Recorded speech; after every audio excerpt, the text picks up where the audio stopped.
Alors on va accueillir tout de suite notre deuxième participante qui nous vient de Fleury-Michon où elle est responsable d'un lieu dédié à l'innovation. Accueillez sous vos applaudissements Aline Gégou, s'il vous plaît.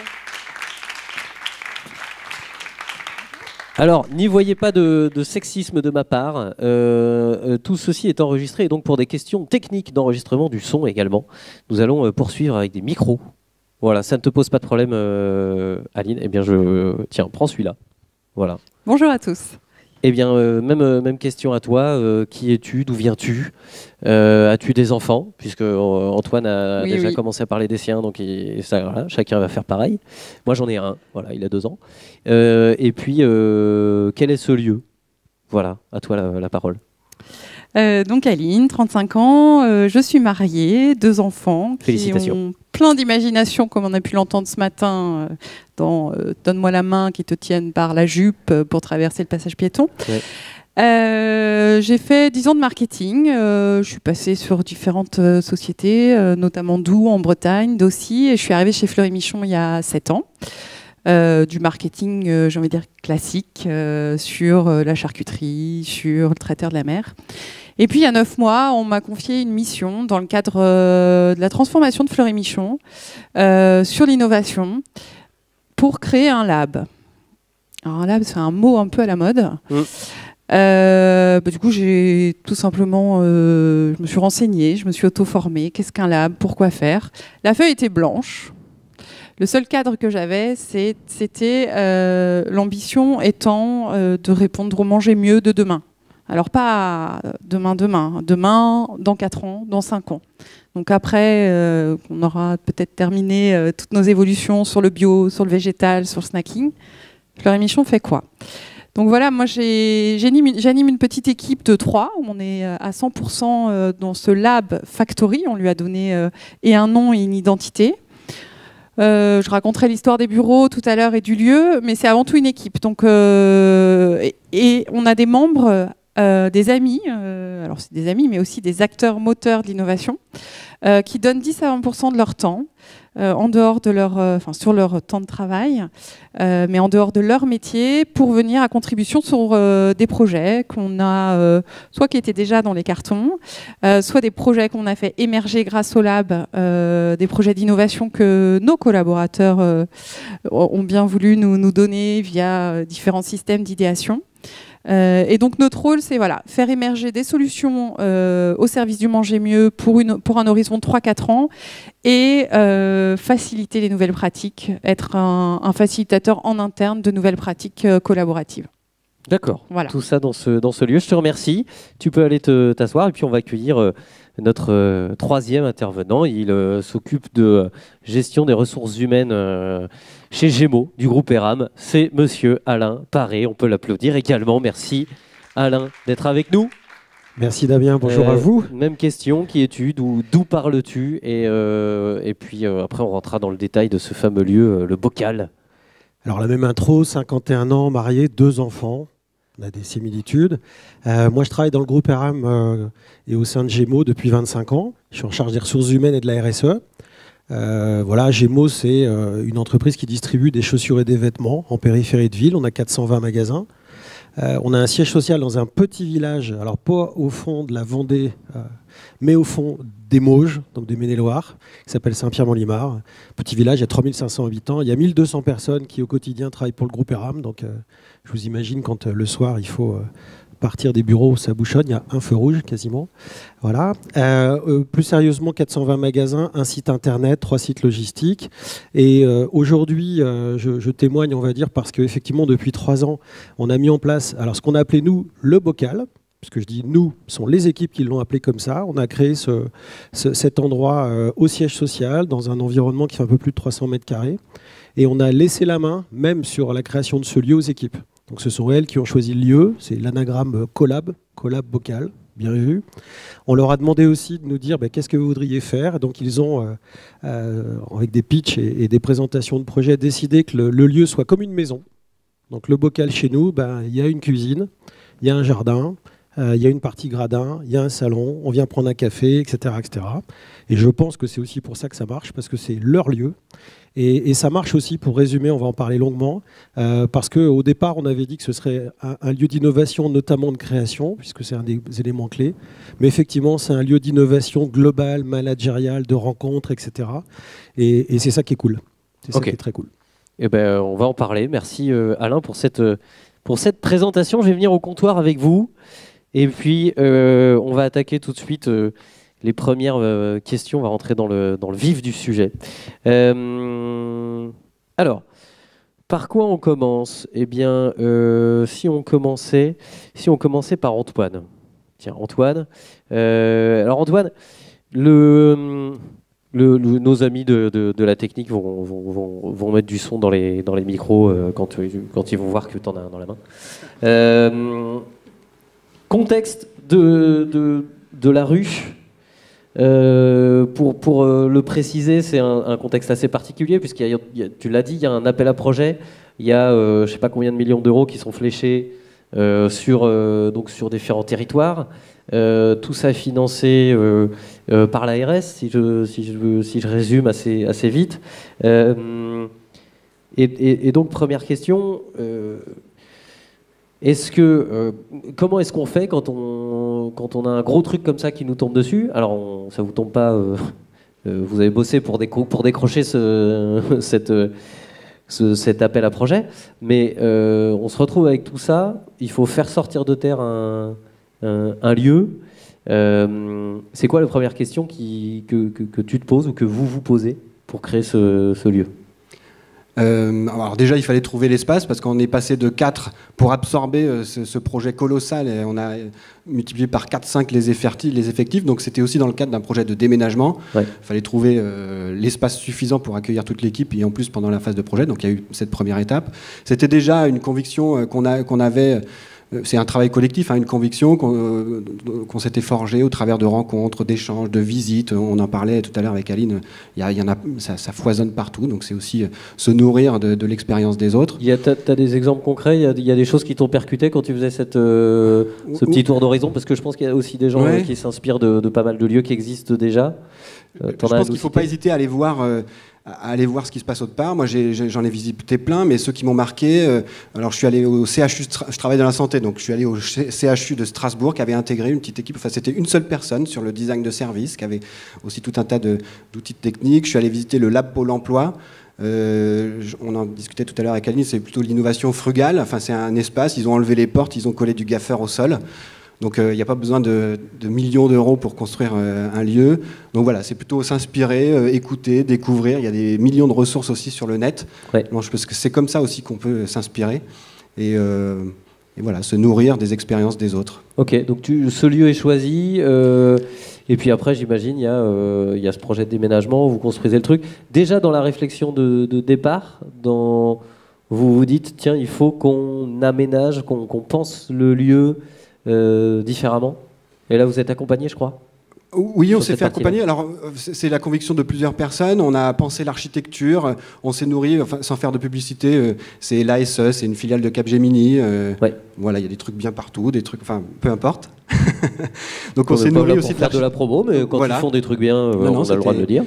Donc l'architecture, et puis c'est aussi né de rencontres. Moi j'avais une certaine idée, j'avais commencé à faire des plans, j'avais mis une salle de créativité mais plutôt sur le côté, puis c'est, je sais plus, un gars que j'ai rencontré à La Réunion qui fait de l'aménagement plutôt dans les pharmacies et qui m'a aidé aussi à repenser. Donc voilà, l'architecture elle s'est aussi construite et nourrie de rencontres, d'échanges, donc c'est comme ça qu'on a pensé le lieu, de lecture aussi, donc voilà, trouver le lieu, agencer. On a eu la chance d'avoir un plateau nu, donc d'avoir la liberté de pouvoir cloisonner exactement comme on voulait, mettre des vitres pour pouvoir écrire au mur. On adore ça. Ouais. Voilà. Puis pour l'agencement, on a mis des peluches, des choses de couleur. On a fabriqué aussi des choses, je sais pas comment ça s'appelle, des tableaux Velleda, mais qu'on peut assembler en mur ou en arc de cercle. Donc ça aussi, c'est des choses qui ont changé nos pratiques. D'accord. Donc ça, c'était la réflexion de départ. J'imagine que l'idée est aussi de mettre au centre de ce lieu des espaces pour venir accueillir des animateurs, des acteurs, puisque c'est, et puis on va en parler, alors ça se fait en interne et en externe. L'objectif de ce type de lieu, c'est aussi de provoquer des rencontres entre des acteurs très différents. Oui, c'est à la fois interpeller. S'il y a du gaffeur au sol, si on dessine au mur, s'il y a des pluches, c'est plus pour ce que je partageais avec vous, en capacité. Se dire, quand je rentre de ce lieu, tiens, il se passe quelque chose de bizarre, il travaille bizarrement ici, il y a des choses au mur, il va peut-être pouvoir se passer quelque chose. Donc c'est aussi l'intention derrière. Il y a des dinosaures, à la fois qui nous servent dans des réunions pour poser sur une table et matérialiser le fait qu'il y a peut-être un moment où il faut qu'on arrête d'être dans la mode de la préhistoire. Donc voilà, il y a 3 grandes... Ah, le dinosaure en peluche. Oui, non, il n'est pas en peluche, il est en plastique, ça fait du bruit. Et ça fait coin-coin. Voilà. D'accord. Donc dès qu'on a une idée, genre, tiens, si on faisait un Vie ma vie, coin-coin, hop là, idée qui existe déjà depuis 50 ans. Non, je le dis parce qu'on fait pas mal d'ateliers d'innovation avec des gens, et puis souvent la première idée qui vient, c'est si on faisait un Vie ma vie. Voilà, donc je vous le dis, si vous avez eu déjà cette idée-là, super. Mais des millions de gens l'ont déjà eu et ça ne marche pas forcément, ou alors faut aller au bout du truc, parce qu'une fois qu'on l'a dit, ça ne se fait pas forcément. Sur l'architecture, je voulais juste rajouter une chose que j'aime bien dans ce bâtiment. Il y a une certaine osmose entre 3 espaces. L'accueil, enfin un espace qu'on appelle showroom, mais c'est comme dans un magasin, tu accèdes à du contenu, tu peux rencontrer des gens, il y a des mini-conférences qu'on essaye de faire de temps en temps. Et puis après, du coup, sans être présomptueux, mais du coup, tu as un certain niveau d'information qui te permet, entre guillemets, qui te permet de travailler au milieu du bâtiment où il y a 2 grands espaces qu'on peut aménager pour des petits ateliers, des grandes séquences plutôt plénières, desquelles ils sortent avec un certain nombre d'outils et de méthodes, des choses très concrètes et pragmatiques. Et autour de ces espaces sont distribués des open space à géométrie variable en fonction de la nature des projets et des interactions avec l'équipe, qui du coup utilisent directement cette matière qui sort de cette petite usine, cette petite fabrique posée au cœur du bâtiment. D'accord.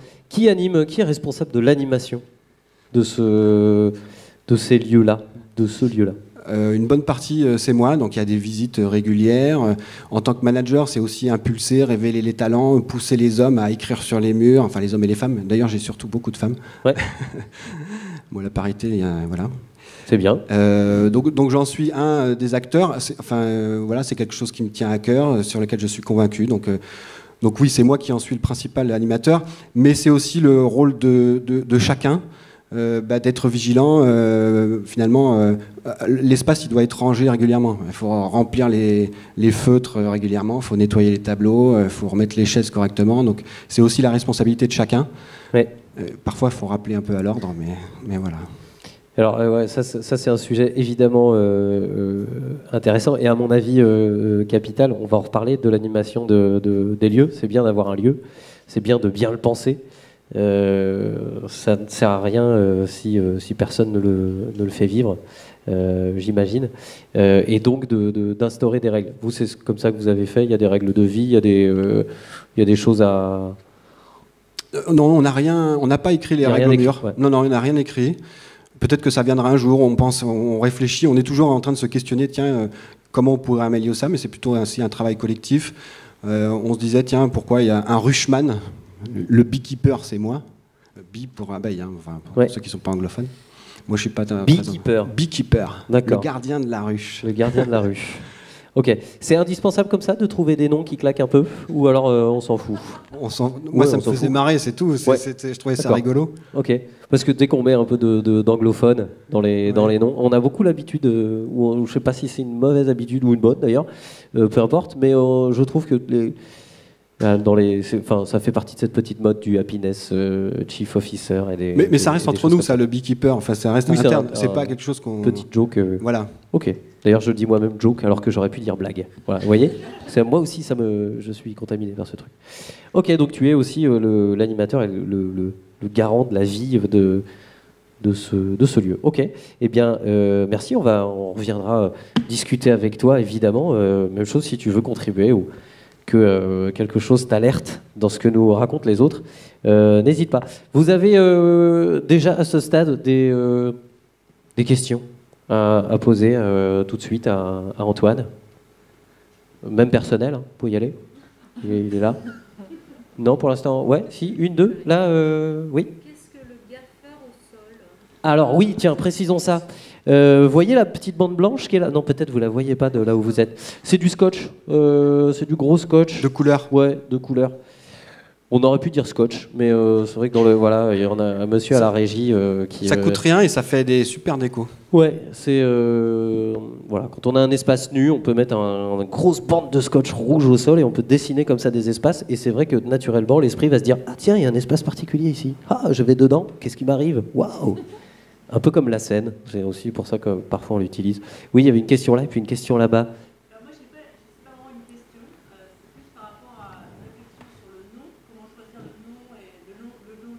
Oui. Dans un groupe, on a mis en place une salle pareil dédiée à la créativité et elle s'appelle l'Innovation Center. Tiens, un mot en anglais. Innovation Center. Oui, ça toujours. Avec le temps, ça fait 3 ans qu'elle existe. Finalement, on voudrait changer le nom. C'est un peu compliqué une fois que c'est installé parce qu'en fait, l'Innovation Center, c'est un peu comme s'il y avait une injonction à on innove que là. Oui.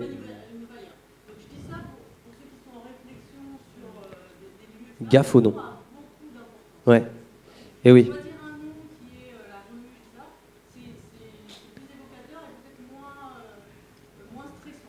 D'accord.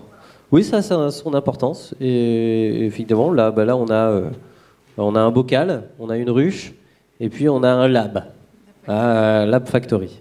Fleury-Miche, là, vous avez raté l'occasion d'appeler ça complètement différemment. Mais Lab et Factory, c'est vrai que là, dans les années 2010, il y en a beaucoup qui se sont créés. Donc gaffe au nom, et évidemment, ça peut provoquer des choses chez les collaborateurs et avoir des injonctions. Madame, vous aviez une question, et ensuite, oui, je vais vous prendre vous juste à côté. Ouais. C'était juste sur la manière dont vous avez conduit l'architecture de ce lieu, parce que j'ai le sentiment plus que vous l'avez pensé vous que pensé collectivement. Est-ce qu'il y a eu une démarche dans l'entreprise pour leur demander ce qu'ils souhaitaient y trouver, ou est-ce que ça a été conduit plutôt sur un petit coup? Tac, premier tacle, Antoine. Merci madame. Moi je me trouvais déjà un peu trop gentil. Est-ce que vous avez décidé, comme un grand tyran de Corée du Nord, de faire votre architecture tout seul, ou est-ce que vos collaborateurs étaient impliqués? C'est un mix des deux. C'est l'architecture. J'avais une équipe très mobilisée, donc je ne pouvais pas forcément les associer. Ils avaient d'autres boulots à faire, ce qui c'est pas une excuse en soi. Mais en tout cas, l'architecture, je l'ai pas fait toute seule. Je me suis appuyé sur des experts et de choses que j'ai vues. Sur la dénomination des lieux, l'agencement, on l'a fait ça collectivement. On a trouvé des noms, des espaces ancrés dans la réalité des actes, ça ne va rien vous dire, mais enfin, ESAT, MAS, CHU, salle de réanimation, salle de garde, enfin, voilà. Et ça, c'était un travail collectif. Le nom aussi, on l'a trouvé collectivement, c'est le fruit de réflexion. Donc l'architecture, les murs, comment les positionner, ça c'est plutôt moi, mais avec des sociétés et de ce que j'ai pu voir à droite à gauche. L'agencement interne, c'est un travail collectif auquel l'ensemble de la société a été associé. Le choix du nom des salles, c'est avec la responsable communication qui a elle-même s'est saisie des trucs. Tiens, allons donner des noms sympas, ancrés avec l'arrêté. Elle a associé tout le monde. Et il y a eu des groupes de travail. Voilà. Donc c'est un mix entre une vision co-construite et partagée avec l'ensemble des acteurs. C'est des experts qui nous ont accompagnés et puis un travail avec les salariés. Ok. C'est bon pour votre réponse. Bravo, je dis tout de suite bravo à Antoine, qui est le premier, je crois, alors que ça fait maintenant presque 20 minutes qu'on parle, à avoir utilisé le terme de co-construit. Voilà. Tu as ton badge, Antoine. On est à la fabrique du changement. Je l'ai entendu à peu près 127 fois depuis ce matin, co-construit. Oui, madame ?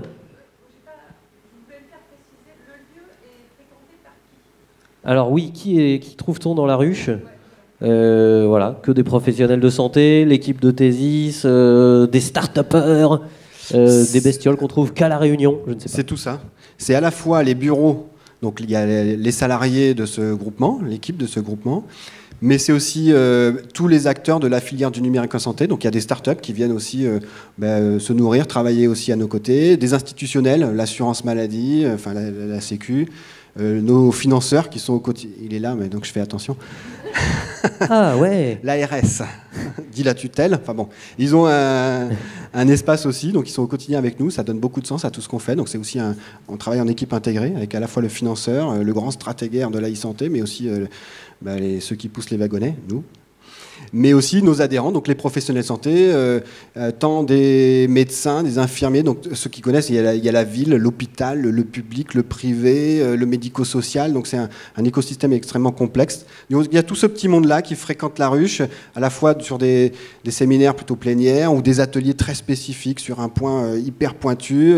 On essaye d'associer les patients, c'est pas toujours facile parce que c'est aussi un patient, quelle représentativité, il y a des associations de patients. Voilà, donc c'est tout ce monde-là, les financeurs, les institutionnels, d'autres incubateurs, les autres acteurs de l'innovation sur le territoire, incubateurs, accélérateurs, Village by CA, voilà, des start-upers ou des acteurs un peu plus costauds de la filière du numérique, des grands groupes industriels.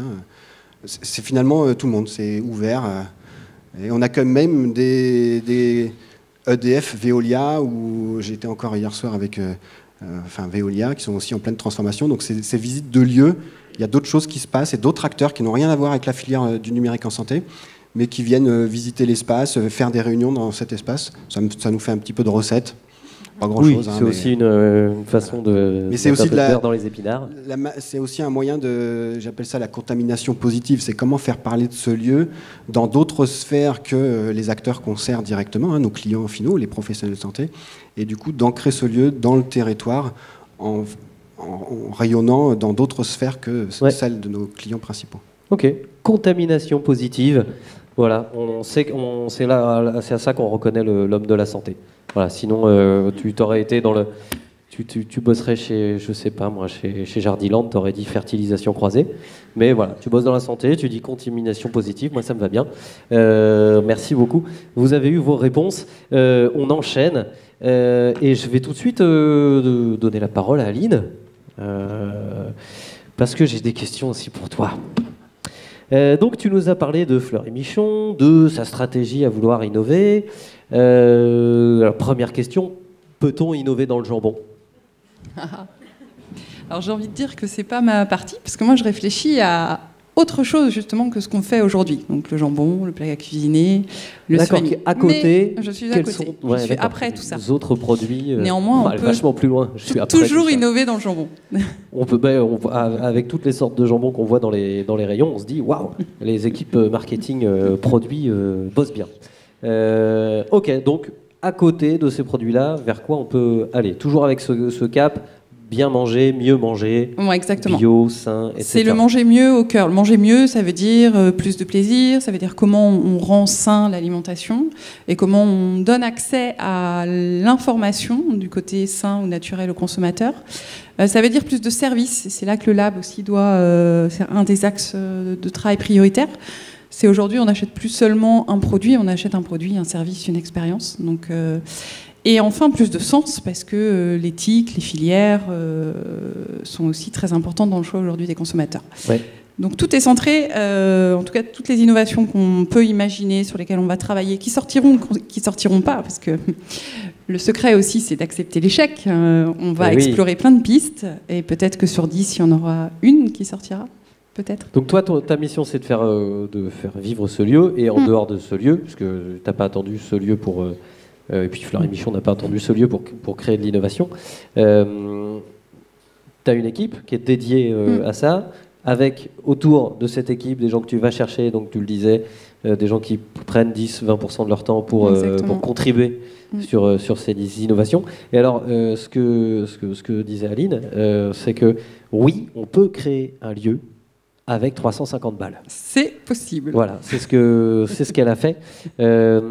Comment ça s'est matérialisé et pourquoi est-ce que vous ne pouviez pas faire ça chacun dans vos bureaux, à utiliser une salle de réunion, se réunir pour dire hey, on va innover sur le service autour de ci, autour de ça. Il fallait absolument le matérialiser. Et du coup, question corollaire, qu'est-ce que tu as acheté avec 350 balles ? Bien sûr.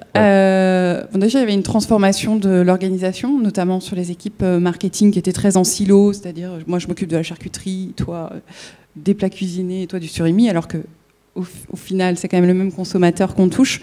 Donc c'était de rendre plus de transversalité dans les organisations avec une temporalité et en se disant ok, il y a des équipes qui bossent pour du 4-5 ans à horizon, il y a des équipes qui sont en déploiement qui vont bosser sur les innovations d'1 ou 2 ans, et puis il y a les équipes qui bossent sur ce qui existe, le cœur de business aujourd'hui, Fleury-Michon. Comment on fait? On les oblige à venir? Alors là, ça c'est... Comment est-ce qu'on les motive? Ça fait aussi, peut-être, j'imagine, partie des questions qu'on se pose une fois qu'on a le lieu, qu'on a des équipes dédiées, qu'on a dit c'est dans la stratégie, il faut là, faire de l'innovation, tout ça. Là, ça s'est fait en co-construction. De badge. Avec notre responsable, avec notre directrice marketing et innovation. On a beaucoup travaillé sur les profils, tests de couleur, le disque, plein de tests que d'ailleurs on retrouve ici dans la fabrique du changement, pour essayer de voir qui est plutôt prêt à partir sur une feuille blanche, qui est plutôt quelqu'un qui va cadrer, qui est très fort dans le déploiement, qui est capable d'animer des équipes, et puis qui est très fin dans son analyse et va pouvoir optimiser au maximum les produits existants. Donc ça s'est fait comme ça, et ça s'est fait finalement de manière assez naturelle, et un an après, à peine un an après, on a tous un peu bougé, et tout le monde est assez content d'être là où il est. Donc les choses se sont faites très bien, facilement. Et après, il n'y a pas de gratification en plus. Non. Je pense à... Non. Si on contribue la gratification, c'est d'apprendre de nouvelles choses. Oui, il y a une reconnaissance dans le fait de faire et d'innover. Mais d'avoir une liberté. Ce qui est incontournable sur des sujets comme... le lab, l'innovation, c'est d'avoir un cadre. On l'a entendu ce matin, et je l'ai très bien entendu, ça faisait écho. Il nous faut un cadre. Par contre, laissez-nous libres à l'intérieur d'imaginer l'endroit et la manière dont on procède. L'endroit, par contre, il m'a été imposé. On m'a dit, voilà, tu seras là. Il y a 35 mètres carrés, d'accord. Avant, c'était mes anciens bureaux. Il faut que je les imagine autrement. Alors, comment on les imagine autrement quand on ne sait pas trop ce que c'est un lab? On va à Pôle emploi, on va à BNP, on va à Société Générale. Moi, j'avais pris le parti de ne pas aller dans la food, d'aller dans des secteurs que je connaissais. Je voulais justement aller sur d'autres secteurs. C'est là qu'on fait des parallèles, je trouve, plus intéressants. Tu vas pas chez Donna, quoi? Non. Voilà. Non, on va pas chez Donna ni chez Sodebo, pour ne pas les citer. On lit plein de choses, on regarde sur Internet, et puis, indispensable, on va voir les prochains utilisateurs. Et c'est là que j'ai découvert le design thinking. On va leur demander, ce lieu-là, s'il existe, tu viendrais faire quoi? T'attends quoi? Sachant qu'il fait 35 mètres carrés et que c'est un ancien bureau. Il fait 35 mètres carrés, donc on ne peut pas tous vous accueillir, parce que vous êtes 3800, donc ça ne le fera pas. Et on me met en plus dans celui qui est au fond du couloir. Ouais. Erreur. Là, si j'avais à refaire, je me serais un petit peu plus bataillée pour être au centre. C'est important que ces lieux-là soient au centre, parce qu'ils vivent. C'est des lieux qui vivent. En tout cas, moi, j'y suis tous les jours avec mon équipe. On l'anime, ils vivent, il se passe des choses, ça interpelle. Et c'est dommage qu'ils soient un peu isolés, parce que plein de personnes ne passent pas devant. Et donc, pour qui, un an après, ça reste encore un peu opaque. Il y a des gens qui trouvent ça bizarre? Alors, je peux me permettre une anecdote. 3-4 personnes qui travaillent dans un bureau où les canapés sont pas de la même couleur, sont jaunes. Ne prenez pas le canapé jaune. Et qu'il n'y a pas de bureau comme les autres, tout ça. Ça crée un peu de jalousie ou c'est ton anecdote, pardon, tu voulais nous raconter. Non, mais tout à fait. En fait, j'avais sous-estimé. Là, on disait qu'on changeait, on était en pleine transformation, donc c'est bon, quoi. On y va, on se lâche. Allez, on est gueudin. On est foufou, on achète un canapé jaune. Donc on va chez Ikea, on prend le canapé le moins cher, mais celui qui se voit le plus. Et la première chose qu'on fait, c'est ça, c'est poser notre canapé dans cette pièce qui est toute vitrée. Faut pas commencer par ça. Alors, faut commencer par quoi? Il faut commencer par faire ses preuves. Il faut commencer par impliquer un maximum de collaborateurs qui ne sont pas en lien aujourd'hui avec l'innovation. C'est-à-dire pas la R&D, pas le marketing, pas les gens qui ont l'habitude d'être sur des sujets d'innovation. Plutôt des gens qui sont sur le site de prod, des gens qui sont en compta, les faire venir vivre une expérience de séance de créativité sur un sujet, pour qu'ils se rendent compte que être debout, coller des post-it ou s'asseoir dans un canapé, c'est efficace autant que d'être, voire plus, je dirais maintenant, que d'être assis derrière un bureau. Donc il faut d'abord faire ça, et ensuite agencer le lieu et peut-être avoir des éléments un peu waouh. Et justement, sur les éléments waouh, moi, ce que j'ai visité, ça a plutôt été des labs avec des gros budgets, avec des cabinets d'architectes. Je me dis, qu'est-ce qu'on va faire, nous, chez Fleury-Michon, avec 350 €? C'est à vous d'animer le lieu. Le pragmatisme vendéen. Ouais. On a fait de l'effectuation. On ne va pas non plus claquer 5000 balles dans un baby-foot. Faut faire ses preuves avant. On a fait de l'effectuation, c'est-à-dire on a fait ce qu'on avait. Et je pense que ça a plus de valeur. Ça, pour le coup, autant le lieu, son emplacement et sa surface, je reverrai la chose. Autant faire avec ce qu'on a, avec les gens qui sont prêts à donner un coup de main. Les règles, nous, on en a mis, des règles. Ben voilà, c'est des collaborateurs qui ont dit moi, je veux bien faire ça ce week-end. Alors, je ne dis pas qu'il faut bosser le week-end, c'est pas ce que je dis. Mais moi, je veux bien le faire. Je vais dessiner, je vais l'écrire, je vais...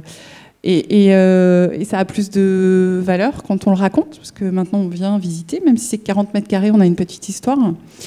Et voilà, notre canapé, il fait partie de notre histoire maintenant.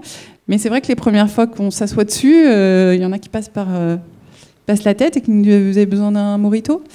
Donc, vous êtes en salle de pause ? Ah, une nouvelle salle de pause ? Exactement. Oui. Donc il ne faut pas sous-estimer en fait le changement. Et pourtant, j'étais entourée de mes collègues marketing, donc quand même pourtant une ouverture, mais voilà, c'est un changement, donc il faut y aller par étapes. Et oui, un lieu qui n'a pas de bureau est forcément un lieu dans lequel on ne travaille pas. Ne faut rien. Voilà, évidemment. Ok, merci pour ce témoignage. Avant de passer à Alain, son témoignage aussi sur ce lieu en interne dans cette entreprise qui est Gémeaux. Lumière dans la salle, déjà des questions. Vous vous dites, tiens, c'est possible chez moi, conditions de réussite. Est-ce que vous avez des questions déjà sur ce... Oui. Ah voilà, bah oui, on veut savoir ce qu'il y a d'autre. Qu'est-ce qui fait sa différence ? En fait, ce qui fait sa différence par rapport aux autres espaces, c'est la modularité. Donc il y a des bureaux sur roulettes, enfin des tables, c'est pas des bureaux sur roulettes, des cloisons amovibles, malheureusement pas assez d'espace de surface d'écriture au mur. Ça, pensez-y et doublez la surface par rapport à ce que vous imaginez. Antoine avait bien pensé à ça. Ils écrivent sur les murs partout maintenant. Exactement. Ça, on peut écrire partout. Une armoire pleine de fournitures qu'il faut constamment remplir. Voilà, des poufs, des endroits... c'est important de penser à la modularité de l'aménagement, c'est-à-dire c'est à la fois des poufs et des bancs, mais à la fois des caisses de rangement qu'on peut superposer, qui deviennent une table haute, qui deviennent un banc, parce qu'on peut recevoir... Alors le plus qu'on puisse recevoir, voilà, c'est 15 à 20 personnes dans cet endroit, mais en même temps, on y travaille. Donc il faut que ça soit à la fois un espace parfois de travail, parfois d'îlots, de groupes de travail. Donc c'est la modularité du matériel et du mobilier qui est importante. Voilà, Aline vous donnera ses fournisseurs après le Rex si vous avez besoin, en dehors de Ikea évidemment. D'autres questions pour Aline ? Oui, monsieur ? Est-ce que ce sont des lieux qui sont un peu sanctuarisés ou des fois c'est squatté parce qu'il manque des salles de réunion par exemple ? Ah, on sent peut-être poindre un peu d'expérience ou de tiens, un espace vide, hop là. En plus, ouais, ça c'est confortable, on y est bien, il n'y a personne, je vais me mettre là pour travailler. Comment vous gérez ça ? On entretient encore ça, c'est-à-dire que la porte n'est jamais fermée. Bien sûr, sauf quand on est en atelier de créativité, mais c'est un endroit ouvert, donc justement, le but c'est que les gens y viennent. Donc s'ils ont envie de bosser, prendre leur ordi et se poser dans un coin, au contraire, ils viennent s'imprégner de ce qui s'y passe. Et comme il s'y passe souvent quelque chose, on a accroché les dernières tendances, on fait la présentation du dernier bouquin qu'on a lu, du dernier safari qu'on a fait à Londres. Donc au contraire, on apprécie ça. Au début, c'est un peu déstabilisant, mais il faut l'accepter pour donner l'espace à tous, en fait. C'est un endroit d'expression et je viens ici pour donner une idée ou en tout cas m'inspirer. Donc il faut accepter ce compromis. C'était pas dans ce sens-là. Ah, alors. Vous avez un collègue qui a besoin de faire une réunion de service. Ah non. Il sait pas où se mettre. Ah non. Vous travaillez dans quel domaine, sans balancer ? Moi, je travaille dans le domaine de l'insertion professionnelle des personnes handicapées. D'accord. Dans un siège, il y a des pratiques de siège. Il faut peut-être changer le nom de siège déjà. Non, oui, j'ai dans pas un ça. siège avec des pratiques de siège, oui, parfois il y a des espaces qui peuvent être. Ah tiens, on va faire une réunion ici. Non, là Il y a des règles. Ouais, ok. Là, donc ça c'est balisé. Venir s'inspirer, bosser un peu, c'est possible, mais squatter pour une réunion, c'est pas possible. Ok. Oui. J'ai une question. Est-ce que ça fait tache d'huile? Est-ce que votre façon d'agencer votre espace, Oui. Oui. On dit que vos pires détracteurs sont vos meilleurs ambassadeurs, et c'est vrai. On me l'avait dit au début. Ok, c'est sympa comme citation, mais eh bien si, en fait, les gens qui étaient le plus frileux autour de moi, finalement, je les ai vus. Ils ont commencé à mettre des post-it, un Kanban, à acheter des ballons pour s'asseoir, à mettre des plantes, parce que nous, du coup, voilà, on avait transformé cet espace pour que ce soit un espace d'abord de vie, et que quand on y rentre, on s'y sente différent de si on rentrait dans un bureau. Donc oui, ça essaime, mais ça fait des petits, et c'est là qu'on se dit qu'il y a peut-être un bout de réussite dans ce genre de démarche. Oui, une question là-bas, et puis après on va enchaîner.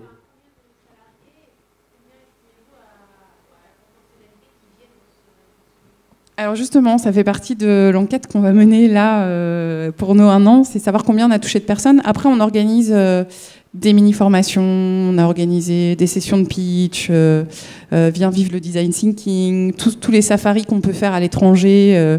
On ramène tout au lieu, donc mine de rien, on touche du monde. Et la chose que je rajouterais, c'est que la créativité peut se faire aussi dans un couloir. Il y a un jour où c'est la direction qui voulait faire la réunion, des membres de la direction qui voulaient faire la réunion dans le lab, et moi j'avais calé une réunion de créativité. Alors là, j'ai dit bon, ok, direction, prenez le lab. Et je me suis retrouvée dans le couloir, et on a fait une séance de créativité dans le couloir. Donc, comme quoi, c'est aussi possible d'aller dans d'autres endroits et de rendre ça créatif. Donc, on fait le compte, mais on a organisé un hackathon aussi dans l'année. Donc, un hackathon, tu peux préciser? Un hackathon, c'est le fait en mode un peu marathon, sprint. On l'a fait sur une journée, ça fait plutôt sur 48 heures. On a demandé aux collaborateurs qui avaient envie de participer à quel projet. Il y a des projets que eux, en amont, avaient déposés sur une plateforme d'idéation. Il y avait tout le monde? C'est une sorte de séminaire, on réunit tout le monde et puis alors là, c'était les volontaires, et on faisait une sélection parce qu'on avait 6 projets à développer sur une journée. Okay. Et 6 personnes par projet de tout horizon, et ils sont venus passer une journée à développer. On était dans une salle des fêtes qui a permis quand même la créativité. Donc là, ils étaient une 60aine, plus tous ceux qu'on accueille en visite, qu'on va voir aussi sur les sites de production, parce que le but, c'est vraiment de toucher tout le monde. Donc je ne peux pas vous répondre, mais rendez-vous d'ici juillet, j'aurai quelques KPI. Oui.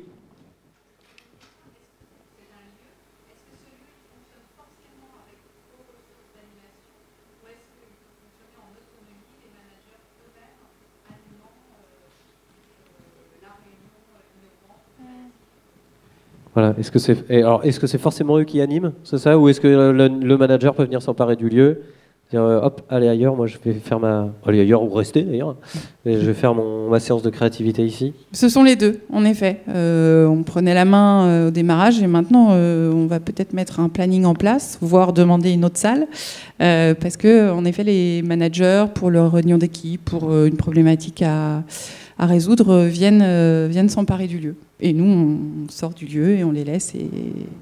Et ça, c'est chouette. Ça veut dire qu'il y a quelque chose qui se passe dans ce lieu et qui donne, qui a certainement un intérêt pour eux. J'ai une dernière question avant de passer la parole. Est-ce que la direction vous a donné des objectifs concrets, précis, mesurables? Je pense à ça parce que on peut se dire, tiens, on va créer une cellule là. En fait, s'ils vont faire leur petit truc, si ça glande ou si voilà, c'est pas très grave, on pourra se la péter quand même parce qu'on a un lab. Vous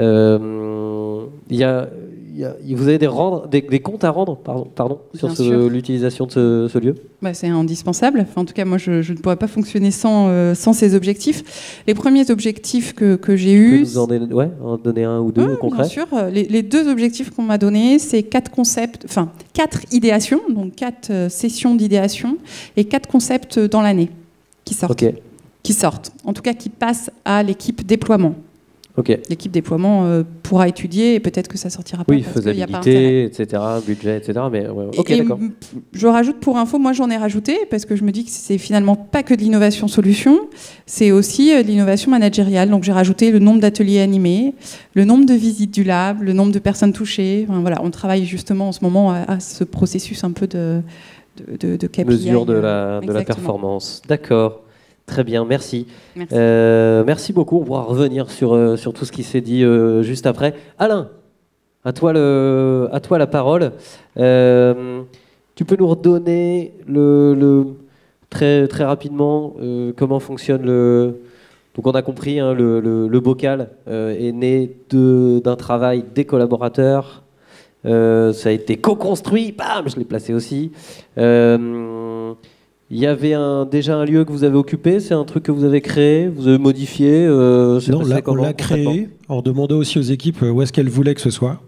Donc la démarche a été celle-ci. On a fait un atelier tout un après-midi de découpage en demandant aux équipes comment vous voudriez que ce soit, à quel endroit, quelle inspiration, quelle intention vous auriez derrière tout ça. Au début, on est plutôt parti dans l'idée... Quand tu dis les équipes, pardon, c'est qui ? Tout le siège social de Gémeaux, donc 350 personnes. Donc tout le monde n'est pas venu. Ouais. On a fait un appel au volontariat, mais il y avait à peu près 80-90 personnes qui, au bout du bout, ont travaillé à cette idée-là de se dire oui, ce serait sympa qu'on ait ce qui s'est appelé un bocal, puisque c'est elles qui ont choisi. Oui, après, il y a eu le nom. Okay. Voilà, le nom. Et puis, une fois que les choses sont parties, tout au début, on était plutôt dans une logique d'innovation. On pourrait dire d'innovation, je vais appeler ça produit, technique. Ouais. Avec des équipes d'innovation physiquement sur ce lieu, etc. Et puis, finalement, le degré de maturité maintenant, puisque c'était il y a 3 ans, la création, 3 ans et demi maintenant, de cet endroit, il n'y a plus de cellule innovation. L'innovation est dans chaque direction. La partie innovation au sens large du terme, elle est managée, j'ai envie de vous dire ça comme ça, à la DRH. On a créé un poste dans mes équipes de responsable de l'expérience collaborateur. C'est un peu pompeux, mais la vérité de tout ça, c'est quelqu'un qui accompagne avec ses équipes un certain nombre de projets.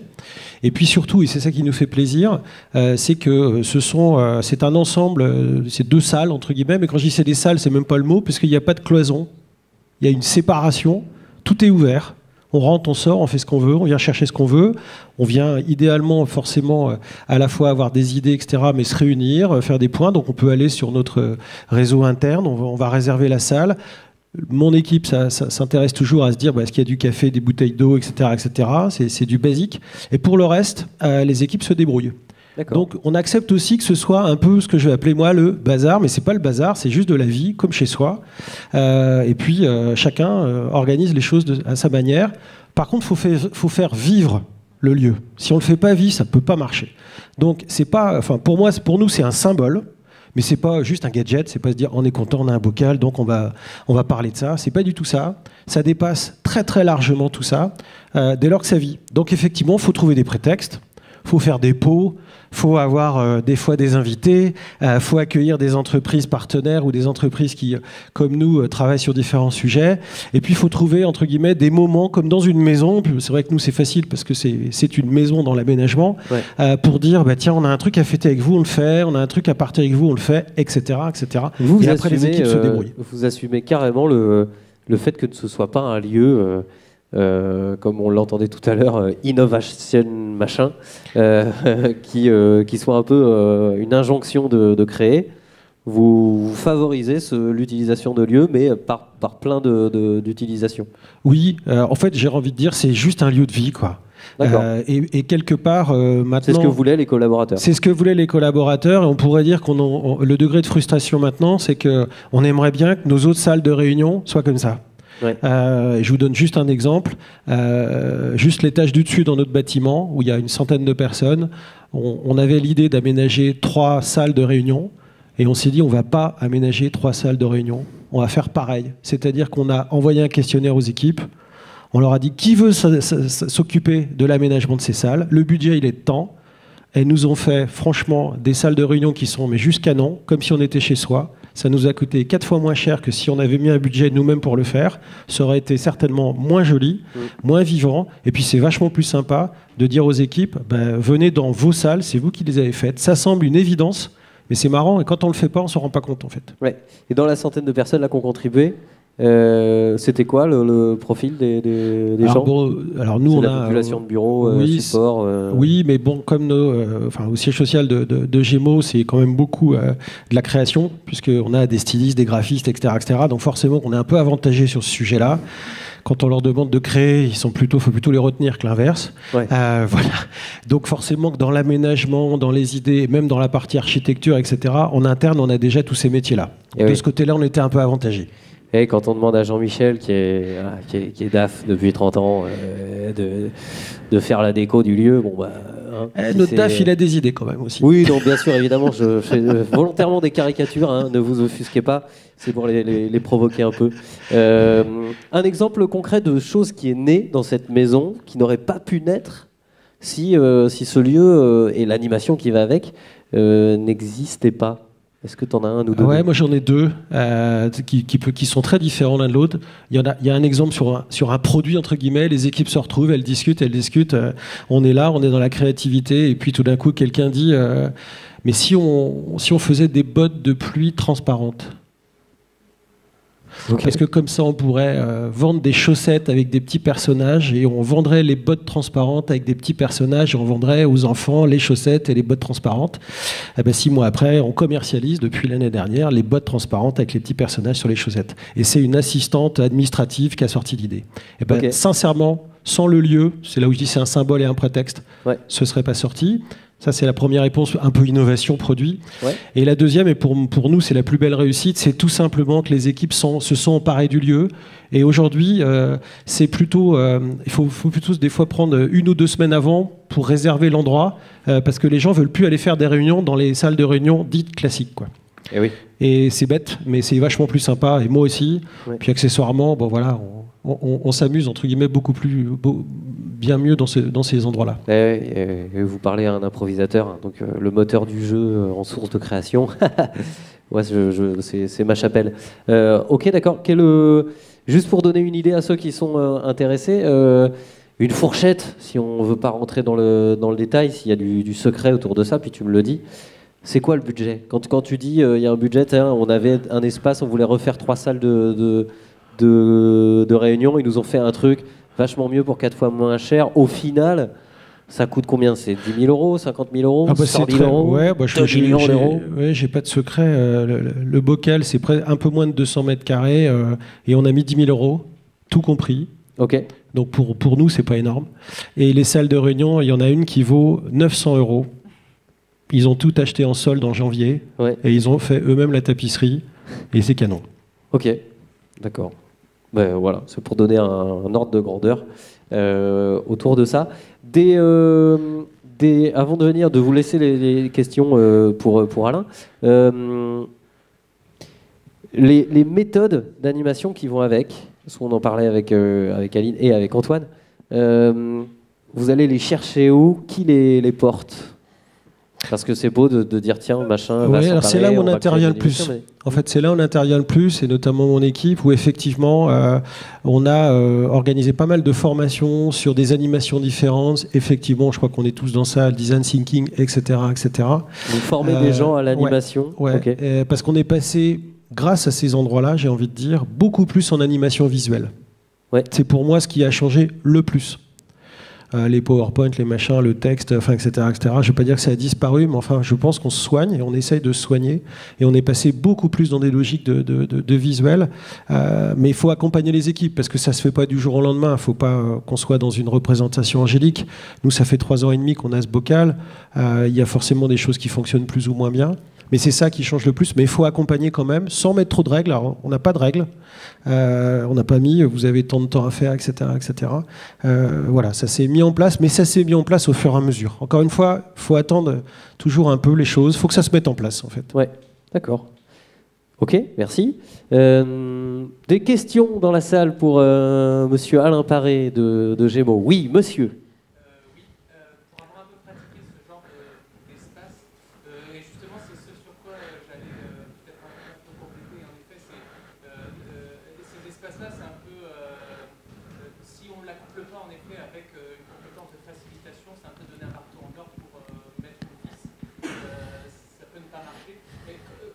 Vous avez plutôt commencé par la formation à la facilitation ou par la création d'espace?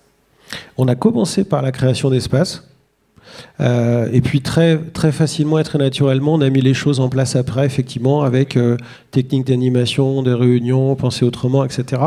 À ce moment-là de l'étape, il y avait beaucoup plus de présence, parce que c'était nécessaire. Aujourd'hui, 3 ans et demi après, je ne veux pas dire que ça roule, que c'est rodé, etc., ce serait prétentieux, mais en fait, les choses se sont mises en place naturellement. Mais au début, effectivement, il fallait de la présence, parce qu'il fallait tout simplement accompagner.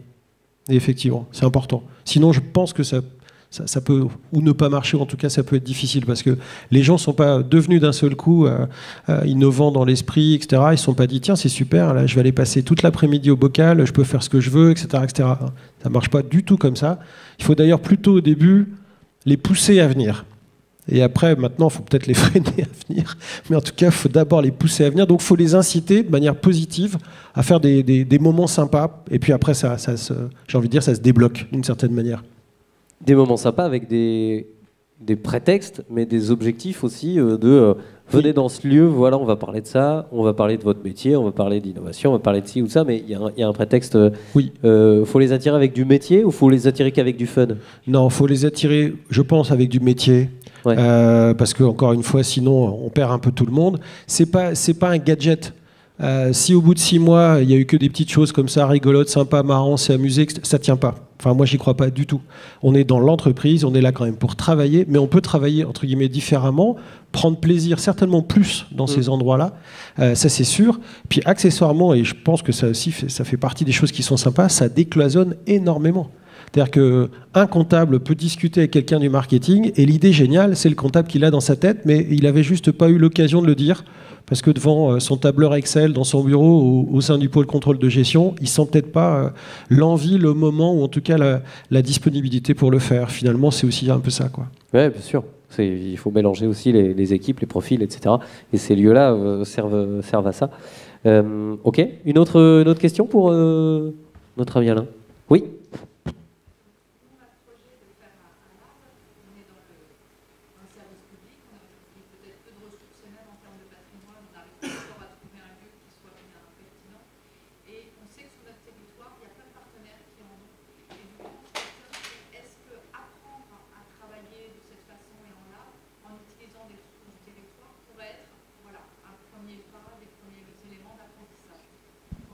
Sûrement. Ouais, donc s'inspirer aussi d'autres lieux, voire aller travailler dans d'autres lieux pour commencer à... Oui, ouais. On a eu cette démarche, en fait, avant de faire travailler les équipes, on est allé, parce qu'on ne s'est pas réveillé un matin en disant tiens, on va faire un super truc, un lieu où les gens pourront se voir, et puis on va demander aux équipes comment ça va faire, etc. etc. On est allé nous-mêmes voir ailleurs, à celles et ceux qui l'avaient fait avant nous, en disant vous avez fait comment, qu'est-ce qui a marché, retour d'expérience, c'est ce qu'on est en train de faire avec vous cet après-midi, parce que justement, on n'essuie pas les plâtres et on est beaucoup plus efficace comme ça. Ouais. Oui, c'est le téléphone de notre technicien qui siffle. Ok, juste pour compléter votre demande, service public, dans quel type de service public? Eh oui.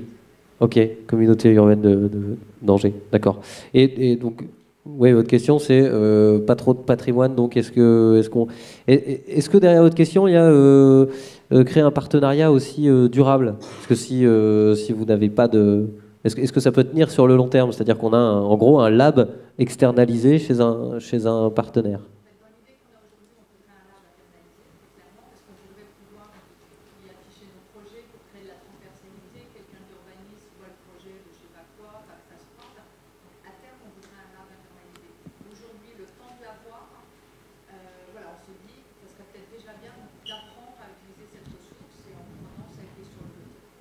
Ouais. Ou sinon, vous mettez Martine dans le bureau de Cathy, puis vous récupérez le bureau de Martine, vous achetez samedi, vous allez acheter un canapé jaune chez Ikea, et hop, vous avez un lab demain. Ça peut être un couloir aussi. Enfin, il y a plusieurs exemples. Moi, j'ai 750, 200, 30. Enfin, voilà, au-delà du lieu, enfin, un tiers-lieu, pour moi, la conviction, c'est certes, c'est des mètres carrés, mais pas que, c'est aussi des valeurs, c'est aussi ce qui s'y passe, c'est de la compétence, du savoir-faire, de l'expertise, et vous pouvez le faire dans le couloir. Enfin, je veux dire, en attendant, et c'est aussi le temps de l'appropriation. Je pense que c'est le lieu, oui, mais tu peux commencer aussi en acculturant, en rencontrant, en emmenant des agents à droite, à gauche, enfin voilà, et faire des choses dans le couloir avec du gaffeur. Ça coûte 5 € le truc. Le brown paper, si t'as pas de tableau blanc, brown paper, c'est du... On a chacun c'est du scotch rouge, c'est du papier craft. Du papier craft noir, brun en rouleau là qu'on met sur tout le tout. Tu mets tout du le mur. scotch sur les murs, t'accroches ça, tu peux dessiner, enfin voilà, du scotch au sol. Et il n'y a pas forcément besoin. Et après c'est comme ça que ça peut prendre. Il n'y a pas besoin de milliards d'euros. C'est aussi ça, c'est l'innovation frugale, là, le fameux bouquin de l'Indien. D'ailleurs, c'est comme ça qu'on est le plus innovant à mon avis. La frugalité. Ok, d'autres questions? Je vérifie le timing, où on en est par rapport à notre discussion. Il nous reste 10 minutes. Pas d'autres... Si, monsieur? Est-ce qu'il y a une masse critique à partir de laquelle ça devient intéressant d'avoir un tiers-lieu? Ou est-ce que dans des équipes beaucoup plus réduites... On n'entend pas. Je vais reprendre sa question, mon cher Corto. Merci de votre hacking de Rex de comptoir. Est-ce qu'il y a une masse critique à partir de laquelle il devient intéressant d'avoir un tiers-lieu?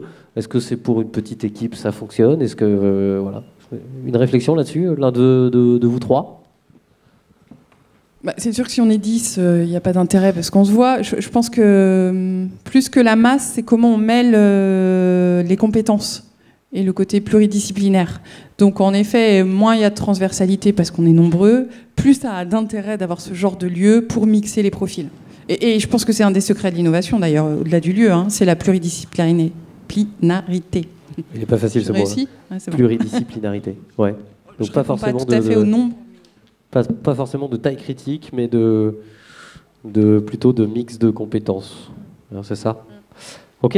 Alors moi j'ai une dernière question pour vous. Aline, c'est toi qui vas choisir puisqu'on est au bar.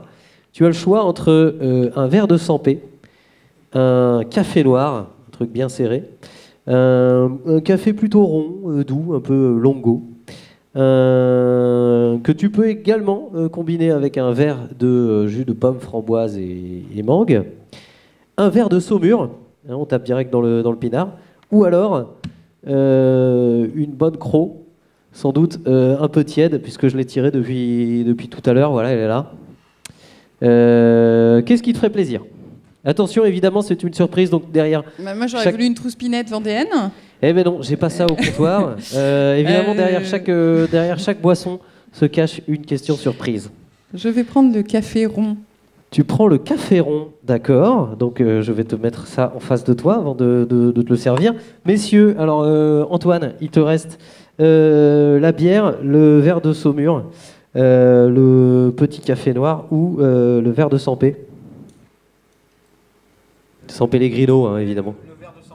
Le verre de 100p, ok. Ça marche, je te mets ça là. Ah voilà, hop, t'as un verre à côté, tu vas pouvoir te servir. Et puis du coup, Alain, il te reste le petit café noir, le verre de saumure ou la bière. J'aurais été déçu si quelqu'un avait pris la bière en fait. Et je sais pas pourquoi, mais je m'en doutais un peu. Ouais, ça m'étonne pas. La bière me va très bien. On a carrément servi une pinte, t'es pas obligé de l'avoir cul sec. Super. Parce que sinon, vraiment, tu vas... Vache. Ah oui, d'accord. Ah ouais, tu vas vaciller un peu. Alors, c'est parti. Du coup, tu as choisi le café rond, le longo. Eh bien, ce sera une question Karine Le Marchand.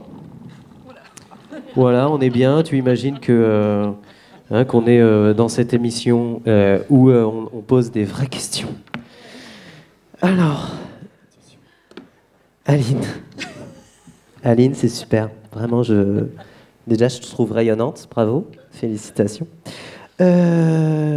Comment tu fais, première question, comment tu fais pour garder autant d'énergie dans ta vie quotidienne et ce sourire, malgré tous les obstacles et le travail que ça demande d'aller motiver ses collègues chaque jour pour venir comme ça travailler sur un canapé jaune?